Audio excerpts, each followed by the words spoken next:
Hey guys, so weird location. I'm filming in the bathroom. So today's video is going to be about how I travel and afford to travel full-time, and you know how I figured out how to make it all work. So if you're interested in watching that, keep on watching if you're interested. Okay, let's get started here. So I'm going to talk about, you know, how I afford to travel full-time. So let's start off with how I started this all. So basically, for those of you who don't know, I lived in China for about 2 years, and then I would always take little trips to nearby countries like Japan, Thailand, Indonesia, Philippines, because they weren't such a far flight from Shanghai. So yeah, that's how my travel journey started. And then I decided to take it on full time and travel this entire year. And my goal is to visit 100 countries, but you don't have to have like a goal like that to travel full time. That's just what I'm doing. So I have some notes in this book that I wrote down. So if you see me looking down, that's what I'm looking down at, the notes I wrote. Yeah, how pretty.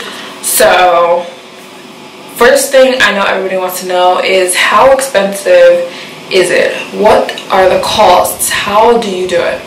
So basically, what you're gonna need to have, like, bottom line to be able to live this way is either a job online, a job you can work from anywhere around the world, or you're gonna need to have saved up money so that you can just, because as a foreigner in most countries, it is illegal to work unless you are on a work visa.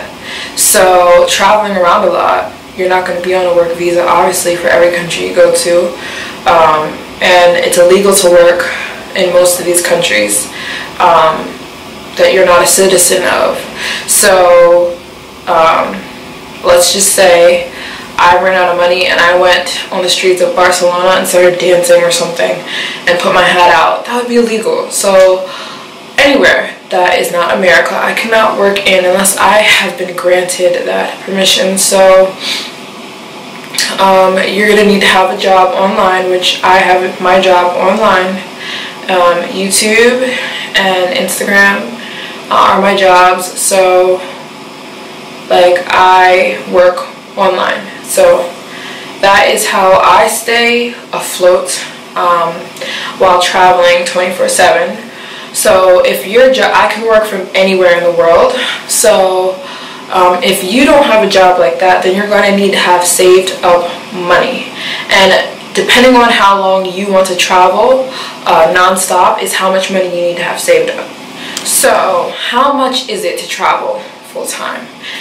What are the costs? What do I spend on a weekly basis or a monthly, let's say monthly basis? So I've been traveling now for a year straight, from non-stop traveling since January 1st. And it is now September 13th.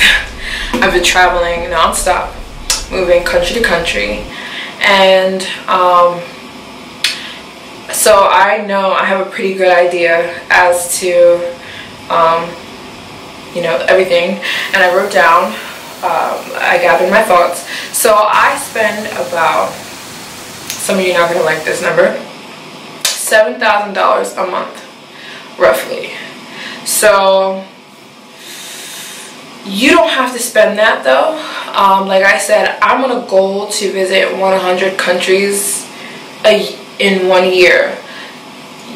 Most likely you're not going to be doing that. So unless you want to one day, I would advise you to have at least $7,000 a month to spend, or be making more than that or around that. But if you're not, that can definitely be cut lower. I spend about, on a weekly basis, like $700 a week on hotels.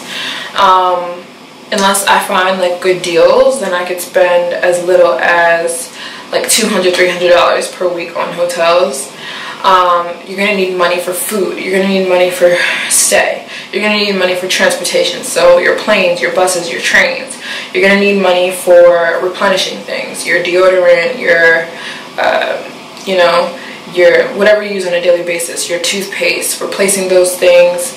You're gonna need money for tourist things you want to do, or you know, walking around the city. Like example, right now I'm in Barcelona. The Sagrada Familia is literally across the street from my hotel. If you want to go inside, I think it's 20 euros, which is like 25 US dollars or something. So money for that type of stuff, you know. Souvenirs, if you're a person who collects souvenirs, money for that. And I figured out that I spend around $7,000 a month for my travels. So that's the bottom line. How you're going to take care of yourself is you're either going to have saved up money. So let's just say you're somebody who wants to travel for 3 months straight. Or let's say you want to travel the whole summer. You pick next summer. Let's say you say, next summer, you know, Mary Jane's inspired me to, or whoever is inspiring me to travel a lot. I'm going to take 4 months out of my year and just travel.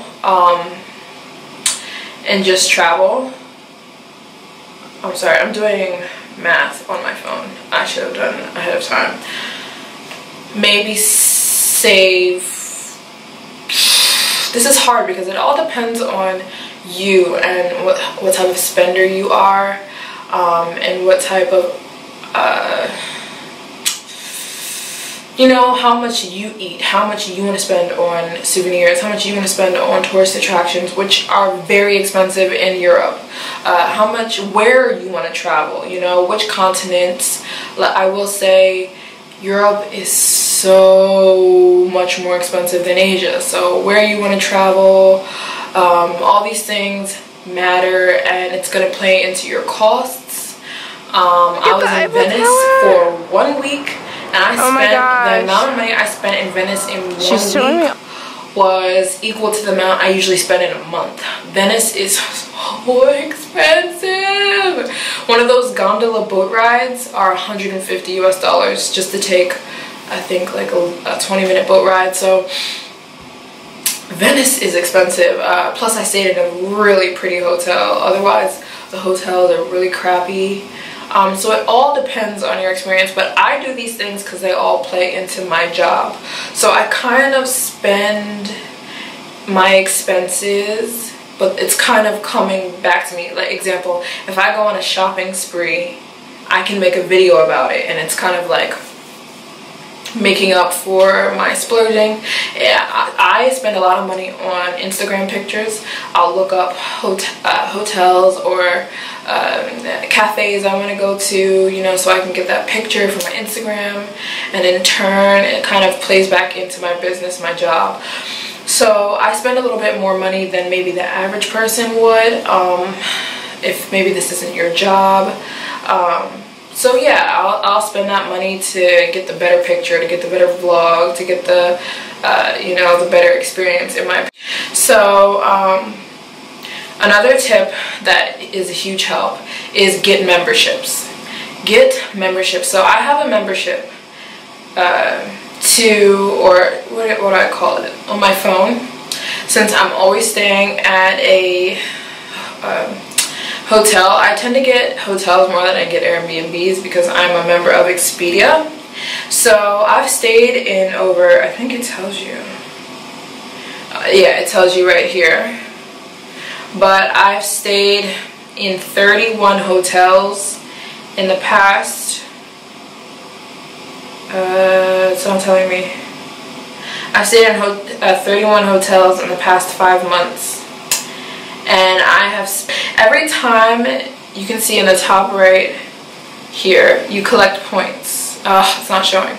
But you collect points. I have 9,622 points pending right now. And the points become available like every couple of, you know, days. More and more points become available. But for example, I'll book a hotel. Like I'm staying... Right now I'm staying in Hotel Sagrada Familia, and this hotel was about $200 a night, 200 US dollars a night, and I got the deal for $93 a night to stay here because I'm a gold member of Expedia, and this hotel is Expedia partner, which a lot of hotels are in these common areas, you know, that people travel a lot. They'll be an Expedia member. So, but that's not as cheap as sometimes they can be. Like when I was in Cappadocia, I stayed in this beautiful hotel, and it was, I think, $300 a night, and I only had to pay $43 a night because of my points. So every time you book a hotel, you keep racking up points on Expedia. Since I live in hotels, you know, I literally travel non-stop. I'm constantly racking up points and I'm constantly getting discounts. Things like this really help, which is why I love staying in hotels more than Airbnbs, because sometimes I'm always like working towards benefits, and like sometimes it's not always a discount. Sometimes they'll say you can book this hotel and get free breakfast because of your points, or you can upgrade to a superior suite and pay the price of like a twin room for your points. Like, so I'm always getting points. I'm always the more money I spend and the more nights, I'm always racking up points, and I'm a gold member right now. I've been a gold member. I think once you spend over like $3,000 on hotels, you become like a gold member. I've spent around $7,000 on Expedia because I was stupid, and I was using Expedia for a long time before I signed up for the membership. Like, I just kept putting my email address in, and they kept telling me, why don't you sign up to be a member? Why don't you sign up to be a member? Why don't you sign up to be a member? So yeah, so that is a huge thing. Also, Travelocity is what I use to book my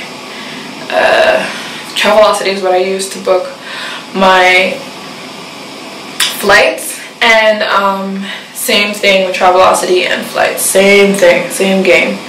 And I also, what's another consistent app I use? Airbnb, but they don't have like that point system. And Flixbus. I take Flixbuses because a lot of these European countries you can just take a quick little bus to. And same thing with Flixbus. You can get discounts. You can, you know, they'll upgrade your seat or whatever the case may be for Flixbus. The same thing happens. So that's another huge thing. If you're traveling full-time, you want to become members of your transportation and your accommodation. Like, try to become members of those. It will really, I'm in no way sponsored by Travelocity or Expedia, but I would love to be. So Expedia, if you're watching this, I love you. Travelocity, if you're watching this, I would love to be, you know, an ambassador for you guys. I'd love to work with you guys, but this is not sponsored. I wish. At all. It's not sponsored at all. Just telling you guys about it. So the next thing I want to touch on is your location. Think about where you want to travel, what continent, because it's going to make it that much more easier for you if you stay in a continent and you kind of conquer that continent one at a time rather than traveling all over the place, you know what I mean? So example, when I started out the year, I started off in Asia. I went to China, Japan, Thailand, Singapore, Malaysia, Indonesia, Vietnam, and Laos. And like, it's really simple because it's like, alright, when I was in Indonesia, it was super simple. I took a quick little cheap flight to, Thailand. I took a quick little cheap flight to the south of Thailand, which is Phuket. I started off in Bangkok, and then I took another cheap flight to Indonesia, Bali, and then I took another, which is close, took another cheap flight to Malaysia, took a bus to Singapore, took a bus to Laos, took a bus to Vietnam, took a bus to Cambodia. So it's like, you can really conquer a lot of countries if you kind of stay in one continent and work within that continent, you know what I mean? So maybe think of where you want to travel and then kind of stay in that continent. Right now I am in Europe, and I'm proud to say I've almost been to every single country here in Europe. I started off in Paris and I worked my way around, and I took a bus to almost every single country here besides a few. I took a bus to, I flew to Rome, and then I flew to Barcelona, and then I flew to Germany, I think, and then I just took a bus to Austria, Slovenia, Slovakia, Croatia, Bosnia, Montenegro, Albania, no, I didn't go to Albania, Macedonia, all buses, and the buses are like maybe $30 each, and so that I kind of conquering one continent at a time, and it really takes the price off, because it's not hard to go within a continent, certain continents within these countries. It's a bus ride, or like I just flew here from Rome, and it was a 15-minute flight. So either way, you take a bus or a plane, it's usually going to be cheaper. And the only really expensive costs, a really long and expensive travel you have to do is when you're switching continents. So I'm about to finish Europe, so I'm going to head to South America, and I'm going to do the same thing in South America. Travel to each country based off the location. So I'm going to fly into Mexico and work my way down Central America and South America, you know, and it's going to make things so much cheaper for me because I'm just going country to country, you know, and they're really close. So, and I get to conquer a lot of countries that way for not that expensive, you know what I mean? Just take a quick little bus to the next country, or take a quick little flight to the next country, or a quick little train to the next country. That makes things super simple and super easy. Yeah, so don't try and fly all over the place unless you want to. Things are so much more simple if you pick a continent and then just kind of take over that continent as much as you want to, and then move on to the next continent. And yeah, work that way. A lot of people do that in Asia. A lot of people do that in Asia. They backpack Asia because it's so cheap. I didn't realize how cheap Asia was. Some places, not every place. I lived in Shanghai, and it's one of the most expensive places to live in the world. But some places, I'm talking Thailand, I'm talking Indonesia. Asia has my heart. I love Asia. I'm sorry, Europe, but Asia is, nothing can touch Asia as far as all the places I've been. The value of money is amazing in Asia. Like, honestly, I've been spending about $100 a day in Europe, maybe sometimes more, just on food and travel. In Asia, I wouldn't touch $100 a day. No way. Like, Asia, and it's like, I feel like the value of money, you get more for your dollar in Asia. Like, if I get a meal, even if the meal is $1 US, it's gonna be a good filling meal. Like, depending on, like, here, it's so different. It's so different. Like, and the hotels there, like, if you spend $50 a night, if you stay in a $50 a night hotel in, let's say, Bali, or let's say $70 a night in Bali, Vietnam, Thailand, that hotel is going to be beautiful. Like, the beautiful resort I stayed in Bali was $70 a night. I still can't get over that. Like, here in Europe,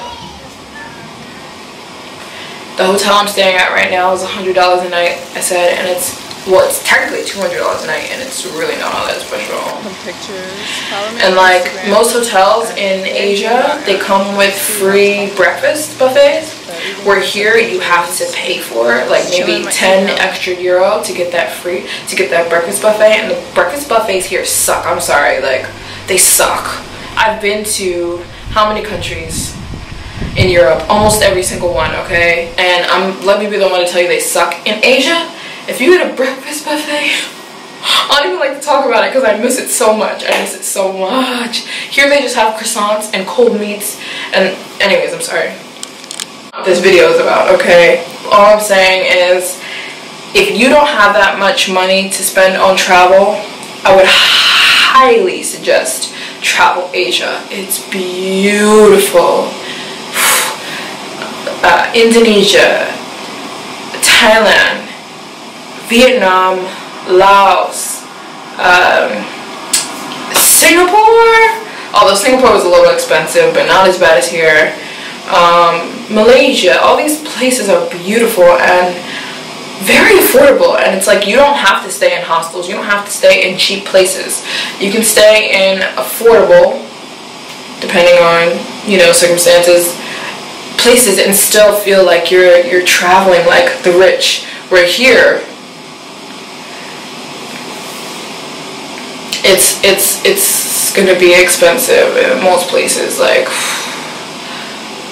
Paris and Barcelona and Rome. They're not cheap. They're not cheap. And it's like, I don't feel like I'm getting the value for my money all the time. Where in Asia, you get the value for your money. Those people are Asian, like Thai people, Indonesian people. They everybody says that when they go to, like, you know, these countries. Like, the people are so service oriented. You know, like, they're just so sweet and so accommodating. And every hotel I went to in Asia, they gave me a welcome drink. They'd be waiting for my time for arrival. I arrive to the hotel and I get a welcome drink and a hot towel and sit down, ma'am, we'll prepare your room for you. And, you know, like, just none of that here. I don't get none of that here. People, it's rare that people are super nice. But anyways, this is not a bash Europe, praise Asia video. This is just me learning from my experiences, giving you advice from my. And it also depends on what you like.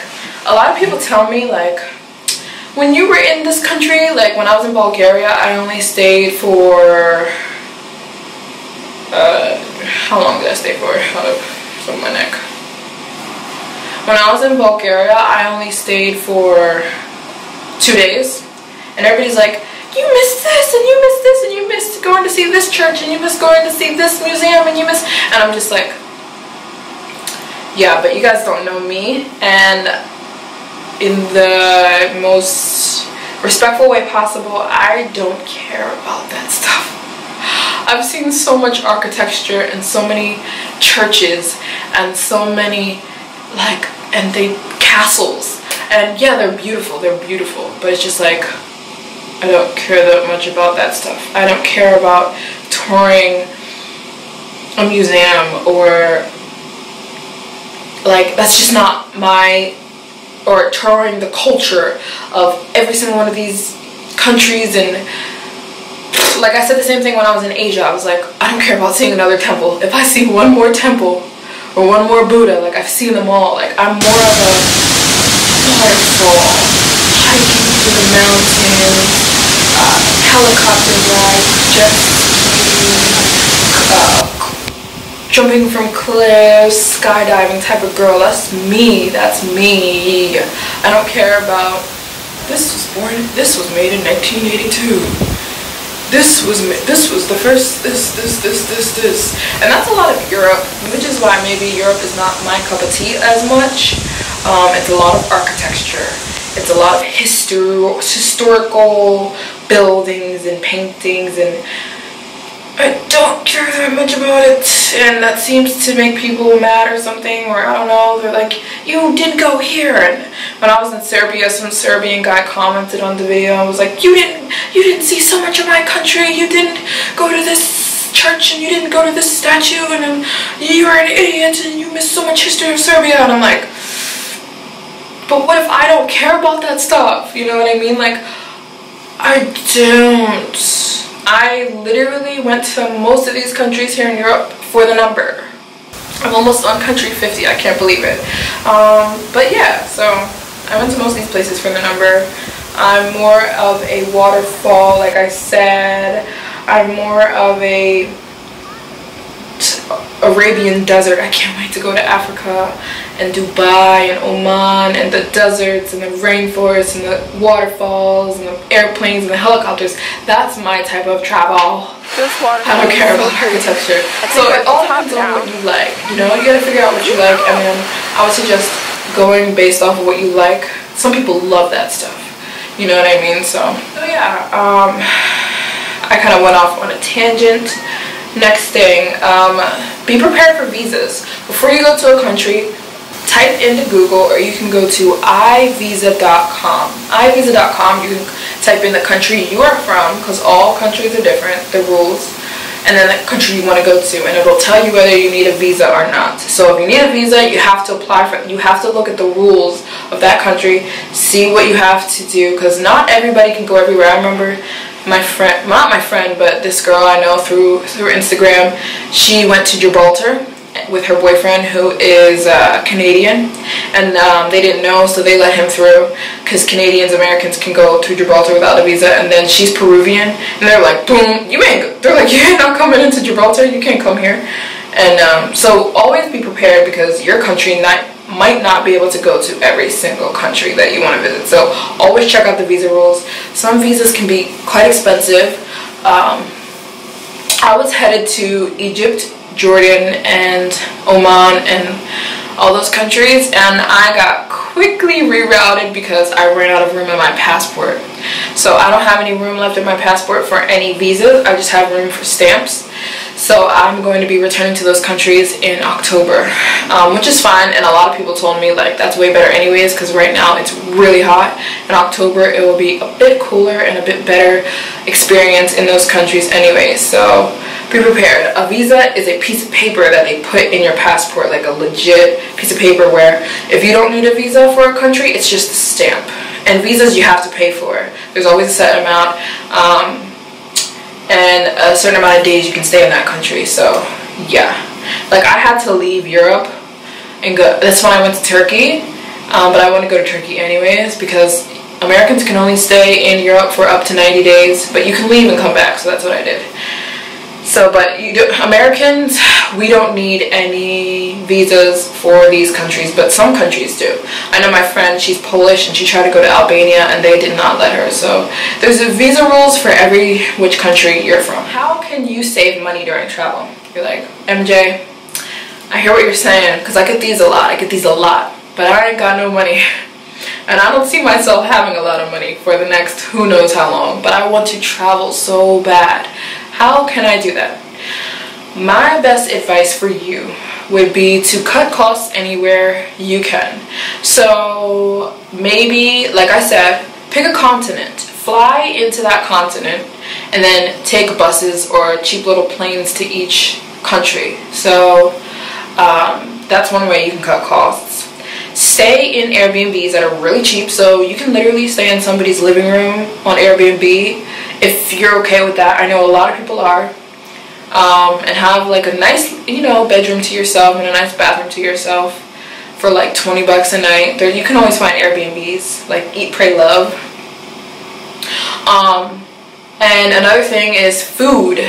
A lot of these countries you go to, they'll make the food super expensive because they know the tourists are just going to buy it. So if right now I'm in Barcelona, and I was in Rome, and I was in Venice, and I was in, I'm going on and on. But I realized that when I went on the outskirts of these countries, the food's not that expensive. But when you're in like the touristy spots, like the ones everybody knows about, you're in Paris and you're in Rome, the food's going to be like 10 times more expensive, because they know that the tourists are just going to pay for it. The tourists aren't going to be like, this is too much for the most part. So I realized that. I realized a lot of things about what these countries do. So a way around that is grocery shop. There's always going to be a grocery store, and you can save so much money by grocery shopping.